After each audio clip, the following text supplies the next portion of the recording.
Nini. Yes, sir.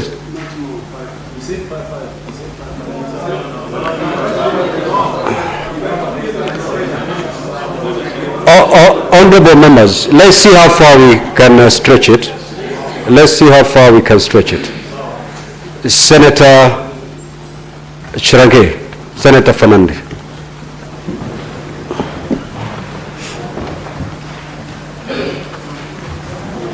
Thank you, Mr. Speaker. This is a very interesting motion. I agree that many people don't know that impeachment process is a political process. It's both civil and criminal at some where it can be measured. Either is beyond reasonable doubt, Mr. Speaker, or based on probabilities. Mr. Speaker, as I was listening to the majority leader moving, I remembered the case of Odinga and other versus IEBC in 2017 in the presidential petition. Mr. Speaker, and the decision of court then was not based on the outcome. It was based on the process and procedure that was followed, Mr. Speaker. So if the Supreme Court of the Republic of Kenya in Raila Odinga versus others and the IEBC was solely on the regularity, the processes, even how the electoral process was done from the time a voter kit was being acquired to the level that the voting was being done, Mr. Speaker, that matter is so. I want to say that this issue, the process and procedure must be very important, Mr. Speaker. And that is why I agree with the mover of the motion that as a House, Mr. Speaker, we have slept on our laurels by not ensuring that we pass Impeachment Procedure Act, Mr. Speaker, that Article 181 of the Constitution 2010 of the Republic of Kenya, Mr. Speaker. So Supreme Court has settled the matter of procedure and the importance of processes, and that was decided, Mr. Speaker. So I want to advise, because I have sat from the governor's side and the county assembly side, they are agreeing that 23 people voted. But if you do the math, it should be 23.33, and when you triangulate, it should be 24, Mr. Speaker. And therefore, the fact that we have agreed that the principle of Section 33 has not been met, Mr. Speaker, then it brings a lot of questions. The issue is the Senate is a trial chamber. Do we proceed and listen to the matter to full conclusion like in Kericho 2? Or do we proceed and terminate like in Kericho 1, for instance, Mr. Speaker? And I think these are issues that we must ensure we discuss at any given point, Mr. Speaker. Even the reading of Article 177, Mr. Speaker. You remember that, and I wanted to seek that clarification at that point before we rose in the afternoon, Mr. Speaker, was on the issue of whether the Senate at that time constituted the county assembly, whether there was vacancy, Mr. Speaker.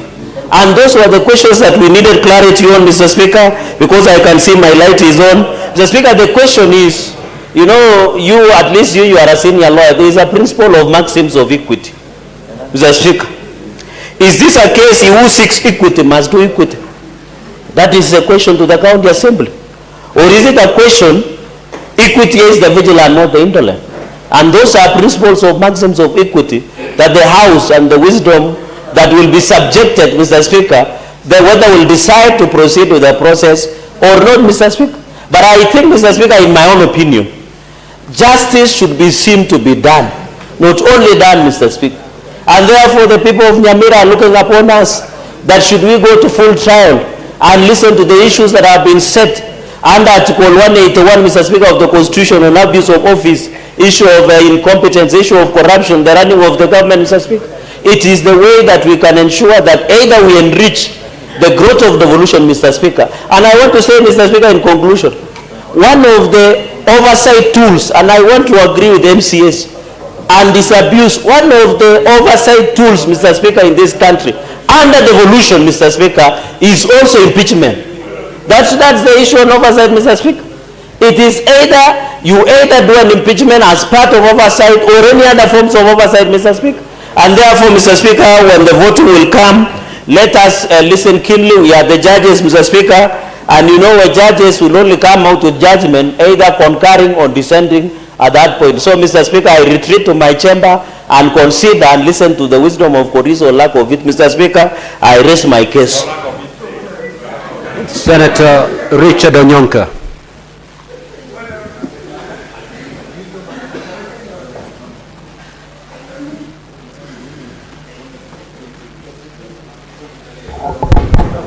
Thank you, Mr. Speaker. I